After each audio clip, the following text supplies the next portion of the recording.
أعوذ بالله من الشيطان الرجيم واذكروا الله في أيام معدودات فمن تعجل في يومين فلا إثم عليه ومن تأخر فلا إثم عليه لمن اتقى واتقوا الله واعلموا أنكم إليه تحشرون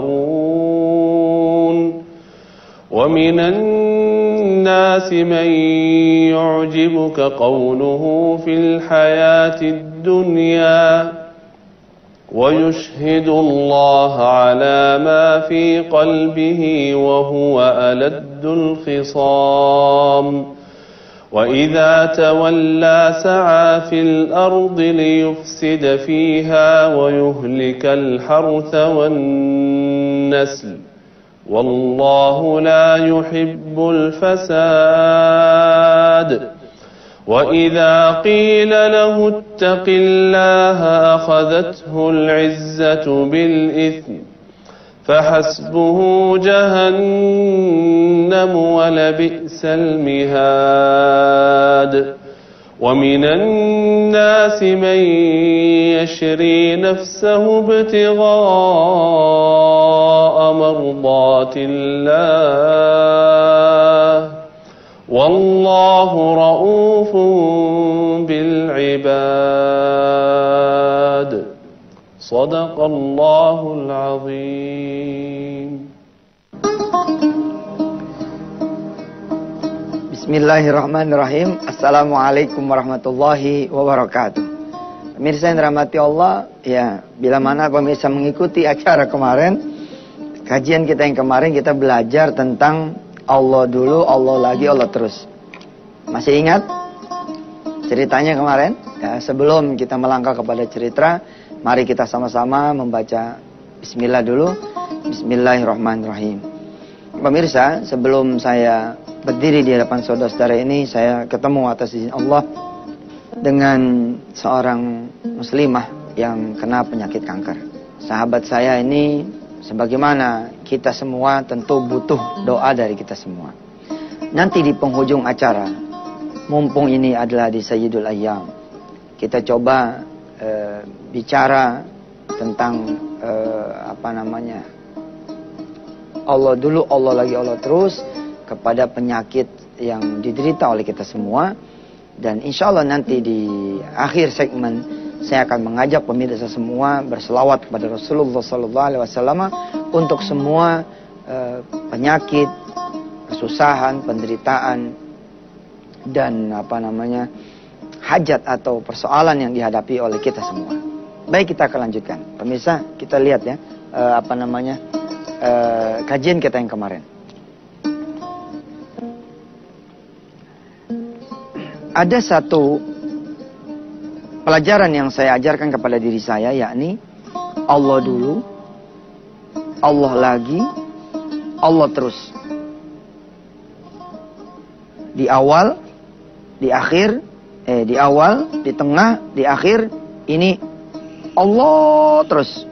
Melibatkan Allah terus. Jangan sampai kemudian kita lalai. Kemarin diceritakan tentang seorang ayah yang punya persoalan hidup. Anaknya pengen kuliah. Anaknya pengen kuliah. Pengen bayaran kuliah. Lalu si anak ini datang kepada ayahnya, membawa persoalan, yakni persoalan bayaran kuliah. Anak yang baik, yang sudah diajarin tentang prinsip dasar Allah dulu, Allah lagi, Allah terus, seharusnya dia membawa ya persoalan bayaran kuliah ini ke Allah dulu, baru kemudian dia ke ayahnya. Tapi ya namanya juga anak-anak kan, mestinya si ayah inilah atau kita nih posisinya sudah jadi ayah, yang harusnya kita membawa persoalan anak kita ini kepada Allah. Hubungan ini saya namakan segitiga wisata hati. Segitiga wisata hati. Tadi saya janji mukadimah kepada pemirsa bahwa kita akan coba bahas tentang penyakit. Namun agaknya akan lebih bagus kalau kita simpan kajian tentang penyakit, saya tulis ya. Penyakit, biar saya nggak lupa, ini saya tulis. Ini di kajian yang berikut-berikutnya saja. Kita coba fokus ke prinsip dasar Allah dulu, Allah lagi, Allah terus. Supaya nanti ini bisa diterapkan, ya. Implementasinya adalah di semua sendi kehidupan. Di semua sendi kehidupan kita. Anak saya, kalau anak saya ini pengen sepatu, saya insya Allah secara prinsip ilmu yang sudah saya ajarkan kepada anak saya, dia sebelum ngomong sama saya, dipastikan sudah ngomong ke Allah dulu. Pak, kakak mau sepatu, tapi kakak sudah sholat duha, aku udah minta sama Allah. Kira-kira begitu. Lalu saya sebagai sang ayah, kalau tidak menemukan kalimat itu, saya akan mengingatkan. Kakak udah ngomong belum ke Allah? Gitu kira-kira. Nah, kemarin kita ceritakan, si ayah ini rupanya sadar. Ya, sadar, awas, ingat, ya. Ini barangkali yang disebut dengan zikrullah. Sehingga si ayah kemudian nanya kepada anaknya. Kamu sudah sholat asar, nak? Kemarin gitu kan? Sudah doa sama Allah. Supaya Allah bayarin kuliah kamu. Sudah. Ya sudah. Kalau gitu nanti maghrib, ayah temenin lagi ke masjid. Gitu kan? Asar dia start bicara problem. Tapi kemudian ayahnya mengajak dia pergi ke Allah dulu. Dan nanti kita akan temukan bahwa ternyata si ayah ini mengajak ke Allah lagi, ke Allah terus sampai final. Bagaimana kemudian kelanjutan kita punya ilmu pada pagi hari ini? Stay tune ya di Wisata Tian TV. Alhamdulillah masih bersama Yusuf Mansur di Wisata Tian TV. Pemirsa jangan lupa telepon-teleponin, BB-in, Twitterin ya teman-teman yang masih pada belum standby di layar kaca. Di depan layar kaca. Karena nanti di segmen akhir saya akan memimpin pembacaan 10 salawat untuk mengiringi doa dari kita semua kepada Allah Subhanahu wa taala. Ya. Jadi tolong suruh anak-anak yang pada mau pinter ya, ke depan TV. Yang pada mau hamil istrinya ke depan TV. Yang pada punya utang mau lunas ke depan TV. Yang pada mau nikah ke depan TV. Yang tadi punya penyakit, kanker dan segala macamnya standby depan TV. Insyaallah kita akan berselawat kepada Rasulullah. Saya akan memimpin bersama-sama kita mohon pada Allah agar Allah turunkan rahmatnya buat kita semua. Fine, kita terusin dulu. Anak ini dibawa oleh ayahnya menuju Allah dulu. Jadi posisi begini nih. Ini manusia. Ini masalahnya. Ya, ini Allah. Kebanyakan manusia, dia hanya berdua aja nih. Kesini, bolak-balik, kesini. Akhirnya nggak nemu-nemu gitu. Mestinya bagaimana? Dia ke atas dulu. Ke Allah dulu. And then kemudian turun lagi, strat gitu ke masalah. Ya, Allah, ini manusia, ini hajatnya. Kebanyakan manusia itu berdua aja mah hajatnya, berdua aja. Allah nggak dilihat-lihat, nggak ditengok-tengok, nggak diajak-ajak. Ya, yang benar bagaimana? Manusia ke Allah dulu, ya, ajak Allah kemudian terlibat di hajatnya. Sama diagramnya seperti ini juga nanti Allah, ini manusia. Ini tokonya, warungnya, perusahaannya, impiannya, cita-citanya, karirnya, urusannya, semua. Jadi jangan cuman berdua aja kita sama dunia ini. Jadi kita ajak Allah, kita naik dulu ke Allah, dan kemudian biar Allah kemudian turun bersama kita, mencapai cita-cita kita, mencapai maksud kita, menjawab segala persoalan hidup kita, mengabulkan doa kita dan seterusnya. Saya insya Allah masih berkenan lewat acara wisata hati Antv ini. Nanti kita akan belajar tentang segitiga wisata hati lebih dalam lagi. Kita belajar dulu ya, melengkapi kajian kita kemarin tentang prinsip dasar Allah dulu, Allah lagi, Allah terus. Lalu di mana ikhtiarnya? Di mana ikhtiar seorang ayah yang anaknya pengen bayaran kuliah? Begini saudara ya, ketika saudara adalah seorang buruh, guru, karyawan, apalagi staf, saudara, ya pekerjaan saudara itulah ikhtiar saudara. Istilahnya kalau bahasa orang Betawinya ya, terus mau ngapain kita? Emang kita udah nggak mampu mau ngapain ya? Udah deh tetap ngajar, tetap aja kerja, tetap aja ke pabrik, tetap aja ke kantor. Sebagai ikhtiar kita ini, ya ini ayahmu nak, cuman ini yang ayahmu bisa. Kira-kira begitu. Jangan nyari kemudian yang macam-macam sehingga membuat kita tuh masuk angin, dikerokin melulu karena lembur. Ya. Coba ente bayangin kapasitas orang nyari duit sebulan 1 juta. Tiba-tiba harus dipaksa nyari duit 10 juta. Mau kemana ente? Mau nyari kemana nih? Sebaik-baiknya nyari ke Allah. Terus gimana Ustaz? Kalau gitu aneh kagak ada ikhtiarnya? Dah, ikhtiar ente tetap ini. Tambahin dengan ikhtiar langitnya. Tadinya sholat sendirian, ente berjamaah. Ya nggak? Tadinya sholat nggak ada qobliyah ba'diyah, ente qobliyah ba'diyah. Tadinya nggak ada duha, ente ada duha. Tadinya duha 2, ente sholat duha 8. Baik, saudara, ya. Kemarin ikhtiar orang ini apa? Ikhtiar orang ini kan motor. Ya kan, dia cari pekerjaannya ternyata tidak mencukupi, lalu dijual motor. Nah, pada saat jual motor, berlakulah juga hukum prinsip ini. Allah dulu, Allah lagi, Allah terus. Sebelum jual motor, ke Allah dulu. Sholat 2 rakaat. Ya Allah, saya mau jual motor saya. Lalu datanglah ke showroom gitu kan. Begitu datang ke showroom, di showroom ditawar nih, motor 4 juta. Ternyata ditawar jadi 2,5 juta. Kemarin masih ingat? Orang ini melakukan ya tahapan berikutnya, yakni Allah lagi. Dia bilang sama pemilik showroom, saya boleh nggak nanya dulu? Apakah boleh saya menjual kepada Anda atau tidak? Mau bilang kemana Pak? Di showroom-showroom lain nggak bakalan laku 2,5 juta. Di dealer-dealer yang lain nggak bakal laku 2,5 juta. Apa kata si bapak ini? Nggak, saya mau nanya Allah. Allah dulu udah nih. Allah lagi, dia masuk masjid. Ternyata sampai masjid, ya dia ngobrol sama Allah. Ya Allah, motor saya ditawarin cuma 2,5. Sedangkan kebutuhan saya 4 juta. Boleh kagak nih jual sama dia? Kalau emang boleh, tambahan 1,5-nya dari mana? Ngobrol, ngomong. Tentu saja pemirsa, tidak mungkin Allah menjawab dengan bahasa kita manusia. Kita bukan Nabi Musa. Lagi berdoa di musola, ya Allah saya barusan udah duha kan ya, udah datang ke showroom kan ya, tapi di showroom tadi ditawar cuma 2,5 nih, boleh nggak nih jual ke dia? Nggak mungkin Allah bilang jangan. Kalau Allah jawab jangan, lu lari. Siapa yang jawab? Musola kan ada orang, masjid nggak orang, tentu Allah jawabnya pakai apa?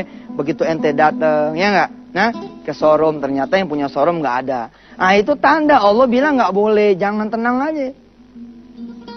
Atau gitu kan, ketika kemudian saudara datang ternyata alhamdulillah si showroom ada, lalu tereksekusilah 2,5. Nah setelah selesai Allah dulu, Allah lagi, kemarin saya cerita pemirsa, lalu saudara keluar dari masjid. Alhamdulillah begitu keluar dari masjid, lihat motor saudara hilang. Mana motor nih? Ya Allah hilang. Ya si Mangsur nih, Allah dulu, Allah lagi, motor hilang katanya. Saya udah ke Allah, Allah duha, mau jual motor. Ditawar 2,5, Allah lagi. Ternyata begitu keluar masjid, motornya hilang. Lalu apa yang harus dilakukan? Insya Allah kita akan lanjutkan. Jangan lupa suruh semua keluarga dan kerabat dan teman-teman kumpul habis ini. Di depan layar kaca, kita berselawat kepada Rasulullah dengan 10 salawat untuk penyakit saudara, kesusahan saudara, doa saudara, dan hajat saudara. Kumpulin dah semua macam-macam tipe orang yang susah di depan TV, insya Allah. Kita akan berdoa habis segmen yang ketiga ini. Terima kasih ya. Alhamdulillah pemirsa masih bersama Yusuf Mansur di acara Wisata Hati Antv. Saya berharap semua yang pada pengen hamil udah di depan TV, yang sakit udah di depan TV, yang belum punya jodoh udah di depan TV, yang belum punya pekerjaan juga udah di depan TV. Insya Allah kita akan membaca 10 salawat pagi hari ini bersama-sama se-Indonesia untuk kita punya doa kepada Allah Subhanahu wa taala. Saya tuntaskan dulu kisah ini. Lalu bagaimana yang terjadi? Setelah orang ini keluar dari masjid, ternyata motornya malah hilang. Kok Allah dulu, Allah lagi malah motor hilang? Ntar dulu bos. Sempurnain aja nih. Allah terus. Dan insya Allah saya jamin pemirsa, kali ini saudara doanya akan lebih khusyuk. Ya Allah, bagaimana sih Ustaz Mansur nih, aduh. Sebelum ke showroom udah 2, ditawar 2,5 terima turun diambil aja. Kata si Ustaz jangan, Allah lagi. Sekarang giliran udah mau dijual motornya hilang. Jamin lebih nangis ente. Terus kalau begitu gimana? Ya sudah, sekalian ngomongnya kan enak. Ngomongnya enak ke Allah. Nggak percaya, tinggal begini doang ngomongnya. Ya Allah, kalau tadi kurangnya 1,5, sekarang 4 juta. Selesai sudah. Urusan mah jangan 4 juta saudara. Ente punya 4 miliar aja kebutuhan buat Allah mah nggak bakal berkurang. Kekayaan Allah nggak bakal berkurang. Inna wala kulli syai'in qadir. Allah mah mampu saudara. Apa Allah perlu menjual motor saudara dulu untuk bantu 4 juta? Miskin amat sih Allah. Mau bantu ente kudu jual motor dulu. Allah bisa aja membuat anak ente nggak usah kuliah sekalian. Ustadz, nggak begitu nih. Iya begitu. Kan ente punya anak kuliah supaya sukses kan? Kuliah ini kan menjadi syarat saja toh. Bisa saja anak saudara langsung dibikin sukses tanpa perlu lewat jalan kuliah. Ngajinya jangan cuma sampai di sini. Ntar episode berikutnya kita ngaji lagi, matengin tentang Allah dulu, Allah lagi, Allah terus. Baik pemirsa, saya kembali dulu. Sedianya saya akan membahas tentang botol ini ya, tapi nggak keburu waktunya. Sama penyakit nanti aja kita bahas. Ya. Hari ini saya meminta saudara berkumpul di depan, karena tadi saya cerita bahwa sebelum saya ada di depan saudara, saya ketemu dengan seorang akhwat yang punya penyakit kanker. Baik, begini peraturannya. Saudara yang pengen hamil, ya, saudara yang pengen hamil, silakan saudara pegang perut saudara. Ya. Suaminya juga pegang perutnya istri. Yang lagi pada sakit, ada di tempat pegang bagian-bagian yang sakitnya. Anak-anak yang pada pengen pinter pegang palanya. Kemudian suami yang istrinya cerewet pegang mulutnya. Insya Allah ditabok umbin itu. Apaan sih bang? Suami-suami ya, yang pada ganjen gitu ya, pegang matanya ya. Tentu pegangnya bukan dengan tangan fisik kalau saudara tidak mampu, tapi pegang dengan sholawat kepada Rasulullah SAW. Ini bukan cerita klinik dan ini bukan bid'ah. Ini urusan bagaimana kita mentransformasikan energi kita. Di dalam istilah modern disebut dengan redemption. Ada istilah dengan visualization. Ada istilah dengan imagination. Inilah dia. Saudara pengen punya rumah, bayangkan rumah yang saudara pengenin di depan layar kaca ini. Insya Allah, saudara yang pengen punya tanah, bayangkan tanah tersebut di depan layar kaca ini. Saudara yang pengen pekerjaan, bayangkan Allah Subhanahu wa taala sedang menunggu salawat saudara semua untuk Nabi Muhammad sallallahu alaihi. Mari kita mulai 10 pembacaan salawat bersama-sama. Mudah-mudahan ini menjadi sesuatu yang bisa menjawab kita punya doa. Pembahasan tentang salawat biidznillah kita akan bahas bila mana kita panjang umur di layar kaca ini. Bismillahirrahmanirrahim. Bareng-bareng pemirsa ya. Allahumma salli ala sayyidina Muhammad wa ala ali sayyidina Muhammad. Sebentar. Kru baca juga. Ya, siapa tahu bisa pergi haji, ya kan? Bisa umroh, bisa nikah, bisa punya anak, bisa sama dengan pemirsa semua. Kita baca semua. Allahumma salli ala sayyidina Muhammad wa ala ali sayyidina Muhammad. Allahumma salli ala sayyidina Muhammad wa ala ali sayyidina Muhammad. Yang punya kanker pegang di bagian kankernya, yang punya penyakit pegang di bagian penyakitnya. Allahumma salli ala Muhammad wa ala ali Muhammad. Allahumma salli ala nabiyyina Muhammad wa ala ali Muhammad. Allahumma salli ala sayyidina Muhammad wa ala ali sayyidina Muhammad. Allahumma salli ala sayyidina Muhammad wa ala ali sayyidina Muhammad. Allahumma salli ala sayyidina Muhammad wa ala ali sayyidina Muhammad. Allahumma salli ala sayyidina Muhammad wa ala ali sayyidina Muhammad. Allahumma salli ala sayyidina Muhammad wa ala ali sayyidina Muhammad. Pemirsa, tentu ilmu akan membuat kita bertambah yakin tentang amal. Terusin ngajinya, jangan sepotong-potong. Anggap aja nyantre lewat Antv sama Yusuf Mansur. Anggap aja kuliah di Universitas Wisata Hati bersama Yusuf Mansur. Mari kita berdoa kepada Allah agar doa kita pagi ini dikabul Allah Subhanahu wa taala. Bismillahirrahmanirrahim. Allahumma salli ala sayyidina Muhammadin wa ala ali sayyidina Muhammad. Nastaghfirullahal azim wa natubu ilaih. Ya Allah, kami berkumpul di ujung segmen ini padamu ya Allah, berdoa dengan wasilah salawat kepada Rasulmu. Mudah-mudahan doa kami diterima olehmu ya Allah. La ilaha illa anta nastaghfiruka wa natubu ilaih. Walhamdulillahi rabbil alamin. Wa sallallahu ala sayyidina Muhammadin wa ala alihi. Walhamdulillahi rabbil alamin. Assalamualaikum warahmatullahi wabarakatuh.